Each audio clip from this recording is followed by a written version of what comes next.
Hey, this is a quick tip for all my veterans who are thinking about purchasing a home. It's this myth that you don't have to put down a down payment, right? That's correct. But guess what? That's not the only expense that you're going to face when you purchase a home. For example, you have an earnest fee. An earnest fee is something that a seller is going to require from you, which is money, to show that you're serious about purchasing their home. This earnest money is submitted at the time that you submit your offer. So let's say, for example, you want to buy a house from me. So I know that you're serious. I'm gonna ask for $1,000 up front. Another expense is an inspection fee. So we usually get a discount, but it really ain't that much. You're probably gonna pay somewhere between $200 to $300 and something for an inspection fee. And let's not get on closing costs. It's a seller's market. For anybody that's been out here in this marketing industry and they kind of been paying attention to the numbers, what that means is it's hard out here for buyers. It's not a lot of homes available, and the ones that are available, they're shooting up the prices because they know buyers need a place to stay.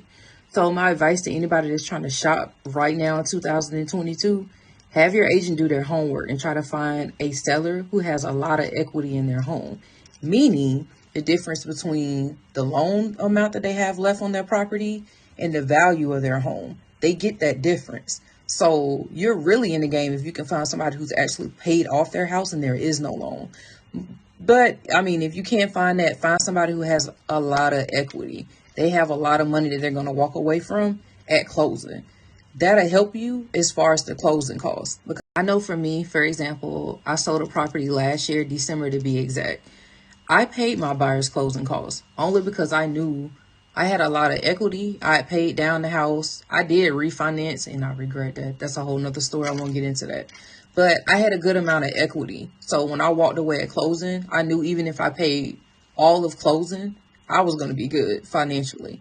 So that's, like I said, that's just an example. Like if you can find a seller that's okay with paying all of closing because they know they're going to make a good profit still, you're golden. Another tip I want to give to buyers when it's dealing with closing costs, there's actually a way you can get out of paying that money up front or at closing. So for example, I got approved for a $300,000 loan on my second property. The house that I chose was $240,000, leaving me with a $60,000 spending power. So the seller only wanted to pay half of closing, which left me with $4,000 to bring to closing. So I'm like, whether or not I got the money, I don't want to spend it all at one time at closing. So my loan officer, because I had that spending power gap, he allowed me to attach it to the back of my loan so I didn't have to come to closing with anything. So just a heads up, y'all. When you get approved for a loan, try your best not to use the entire loan because you never know what'll happen. And you'll have that extra money left over. Or like I said, that spending gap, that $60,000 spending gap I had, for example, for stuff like that, dealing with closing. And one last thing. So I know it's somebody out here right now that's saying, no, don't attach more money to your loan. Don't attach more money to your loan. Look, I know me.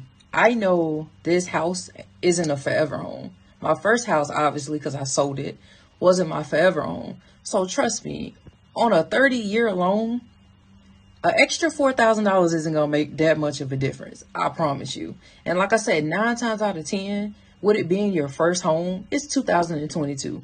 What is the likeliness that we're actually going to keep the home? Even if you turn it into an investment property and you decide that you want to rent it, somebody else is paying it anyway. And I guarantee your rent that you're charging is higher than the mortgage.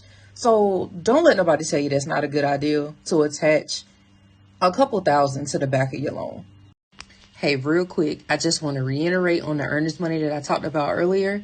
For example, when I said I'm a seller and I'm requiring $1,000 from my buyer to show how serious they are about purchasing my home, when you pay that money, when you send in your offer, that money is not paid to the seller. It wouldn't go to my agent or anything. It goes to a third party who has no relations with me and my agent or no relations with the buyer and their agent. It sits with a third party in an escrow account until closing. So when the transactions and everything, signatures and everything are good to go, it actually goes towards your loan. So again, don't worry. It's not $1,000 that you're throwing to a seller. It actually benefits you in the end. It goes towards your loan. Hey, thanks for watching, especially if you made it this far. One thing I did want to elaborate on, it was the inspection fee. So the VA actually does their own inspection just to make sure the house is up to their standards and something that they would want to cover. But you have to do your own. And I recommend that you do your own because let's be real, it's crooks out here. I'm pretty sure there's tons of sellers who do not disclose defects that are going on their property because they're trying to make a sale. So your inspector protects you. They go out, they look at every nook, cranny, crease, crack, and anything you can think of to make sure nothing is going on with your property that was not disclosed in the contract. So again, do not skip this step. Make sure you got a inspector to come out to make sure you're making the right choice with this huge payment that you're jumping into. But again, thanks for watching. If there's anything else you want to add, please drop it in the comment section, and I'll see you guys later. How did I forget? Please do not forget to like, share, and subscribe. Y'all, this is important, especially when it comes to hitting that notification bell if you haven't already. What that does is anytime I post a video, you're going to get a notification to view it. You don't want to miss it. I talk about a lot of stuff from cars to houses or any type of investments that I find out about.